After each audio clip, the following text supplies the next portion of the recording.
The neon haze of New York City's Times Square buzzed like a fever dream, its lights bleeding into the night sky. Jake, a wiry guy in his late 20s from Chicago, hauled his beat-up suitcase through the crowded streets, the wheels scraping against the pavement. His dream trip to the Big Apple, a whirlwind 2 weeks of hitting every landmark from the Statue of Liberty to the dive bars of Brooklyn, had left him running on fumes. His legs ached from days of pounding the concrete, and his eyes burned with the kind of tiredness that sleep could barely touch. It was well past midnight, and all he wanted was to crash at the Capsule hotel he'd booked on a whim, a quirky spot tucked away in the heart of Manhattan. But the night, as Jake was about to learn, had a darker plan in store. The Capsule Hotel looked like something out of a sci-fi flick, its glass front glowing faintly against the city's chaos. Inside, the lobby was stark.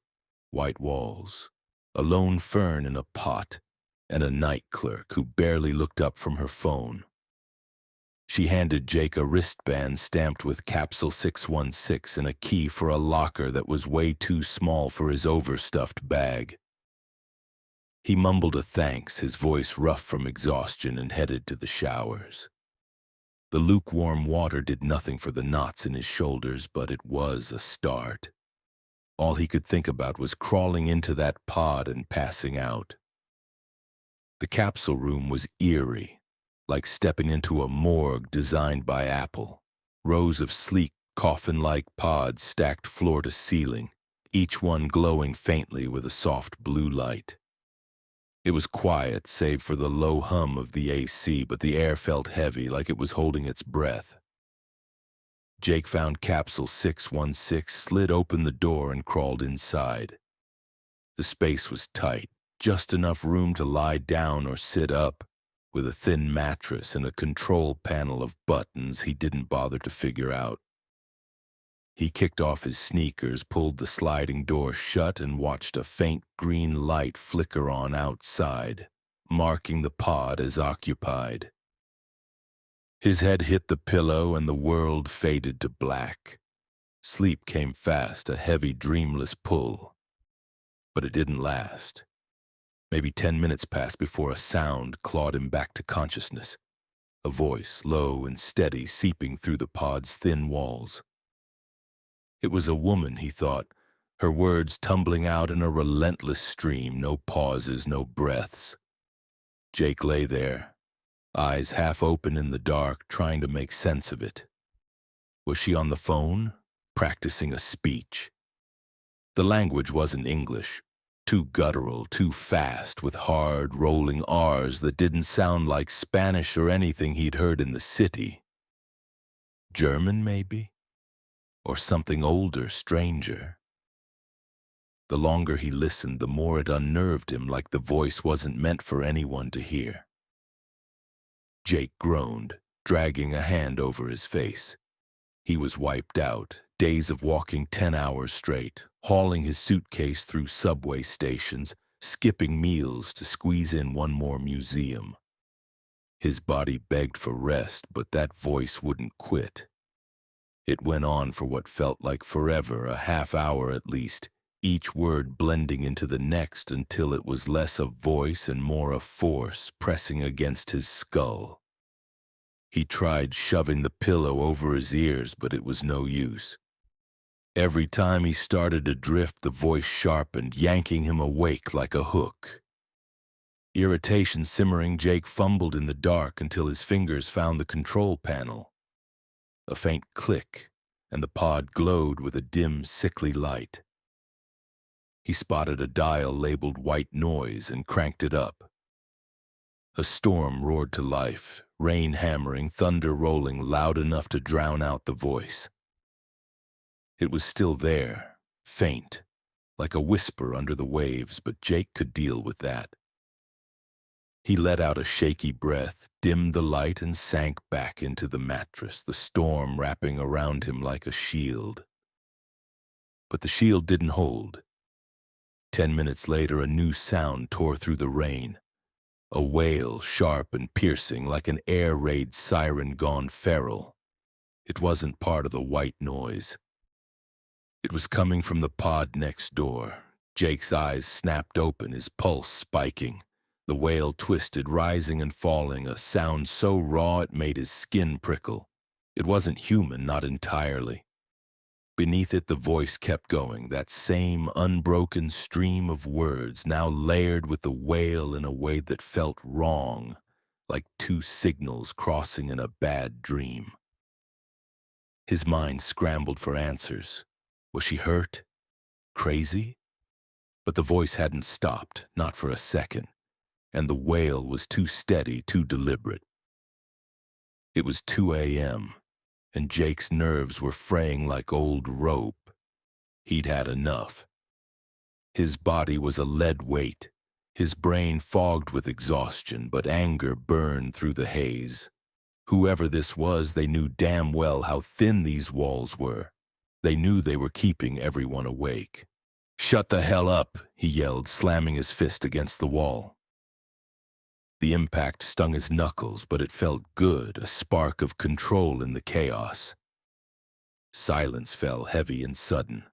The wail stopped. The voice cut off. Jake's breath caught, his ears ringing in the quiet. He waited, fists clenched, expecting something, anything. Then the wall exploded. A bone-rattling thud shook the pod, the wall bending inward with the force of the blow. Another hit, then another, each one louder, harder, like someone was throwing their whole body against it. The pod creaked, the plastic groaning under the assault. The voice came back, no longer a murmur, but a scream, jagged and unhinged, cutting through the storm like a blade. Jake scrambled back, his back slamming against the opposite wall, his heart pounding so hard he thought it might burst.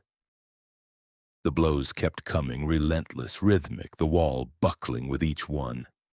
He pressed a hand to it, feeling the vibrations ripple through his palm. It wasn't just shaking. It was giving, like it might cave in.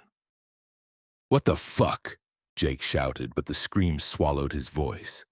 The words were still gibberish, a torrent of sound that felt like it was crawling inside his head. The air in the pod was stifling, the walls too close, the storm now just a faint hum beneath the chaos. Another blow hit, so hard it knocked his phone off the tiny shelf, the screen flashing as it hit the mattress. Jake's hands shook as he grabbed for the door handle. He had to get out, find the clerk, get to another floor, anywhere but here. He yanked the door open and stumbled out, his bare feet slapping the cold floor. The green occupied light blinked off.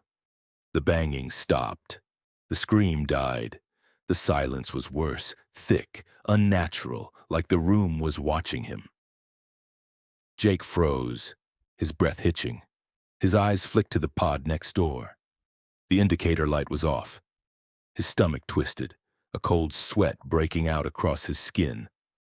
Just a busted light, he told himself, but the lie felt hollow. The silence pressed in, heavy, alive. He shouldn't have done it, he knew he shouldn't. But his hand moved anyway, reaching for the neighboring pod's handle. Every horror movie he'd ever seen screamed at him to run, but his feet wouldn't move. He gripped the handle, his pulse roaring in his ears, and slowly slid the door open. The pod was empty. No bag, no shoes, no sign anyone had ever been there.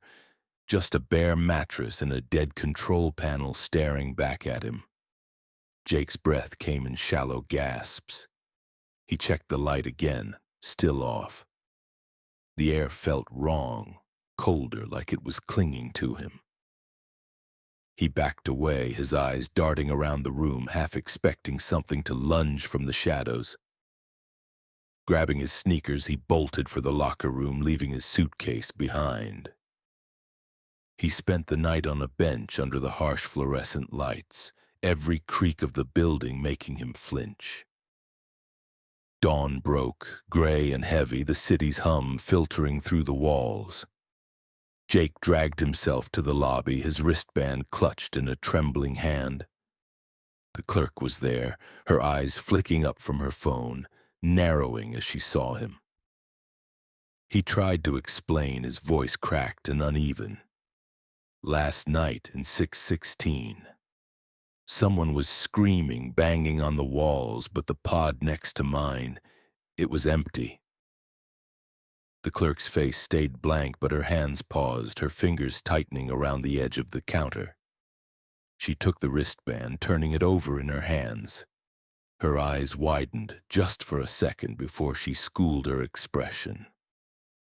"This says 919, she said, her voice too calm. "You were in the wrong pod." But the way she looked at him, quick, sharp, like she was hiding something, said more than her words. She slipped the wristband into a drawer and locked it, her movements too deliberate. Jake nodded, too drained to argue. He didn't want to know what she wasn't saying. He checked out, burning through his emergency cash to book a real hotel for the last 2 nights. As he stepped into the morning light, Times Square's chaos felt distant, like it belonged to someone else. The memory of that empty pod, that scream, the clerk's fleeting look, it clung to him, a cold weight that followed him all the way back to Chicago. New York had been his dream, a city that never sleeps, but Capsule 616 had shown him a darkness that didn't rest either,